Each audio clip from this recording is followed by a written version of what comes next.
আসসালামু আলাইকুম। স্বামীর যদি কোনো সন্তান না থাকে আর স্বামী যদি মারা যায় তাহলে স্ত্রী সমস্ত সম্পত্তির অধিকারী হবে কিনা। আর একটা হলো, যদি কোনো সন্তান থাকে তাহলেও স্ত্রীকে দেওয়ার পরে যে বাকিটুকু সম্পত্তি থাকে তা থেকেও স্ত্রী আরো সম্পত্তি পাবে কিনা, বিষয়টা নিয়ে কথা বলবো আমি অ্যাডভোকেট আতিক শিকদার, ঢাকা জজ কোর্ট। অর্থাৎ স্বামী যদি মারা যায় আর স্ত্রী যদি জীবিত থাকে তাহলে স্বামীর যদি কোনো সন্তান থাকে তাহলে স্ত্রী পাবে সাধারণত 8/1 ভাগ।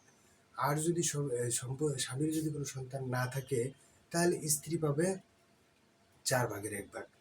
এর ব্যত্যয় ঘটবে না।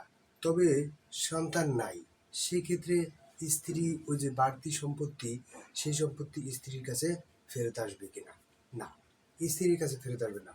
স্ত্রীর যে সুনির্দিষ্ট অংশের অংশীদারি সেটুকু পেয়ে তাকে সন্তুষ্ট থাকতে হবে। এরপরে যদি কোনো সম্পত্তি বাকি থাকে তাহলে বাকি ওয়ারিশদের মধ্যে বন্টন হবে। বাকি ওয়ারিশ যেমন যদি পুত্র থাকে অগ্রাধিকার, পুত্র নাই তাহলে পুত্রের পুত্র যদি থাকে তাহলে অগ্রাধিকার তাও নাই, যদি কন্যা থাকে তাহলে কন্যাও নাই।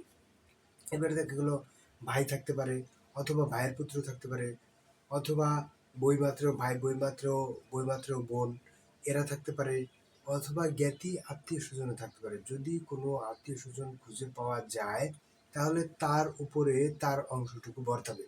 যদি কোনো ব্যক্তিকেই খুঁজে পাওয়া না যায় তাহলে কি সেটা সরকারের খাতে চলে যাবে।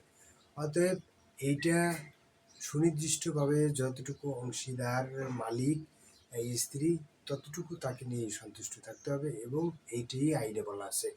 যদি বিষয়ে জানার থাকে তাহলে আমাকে বলতে পারেন, জানার চেষ্টা করবো। সবাইকে ধন্যবাদ। আসসালামু আলাইকুম।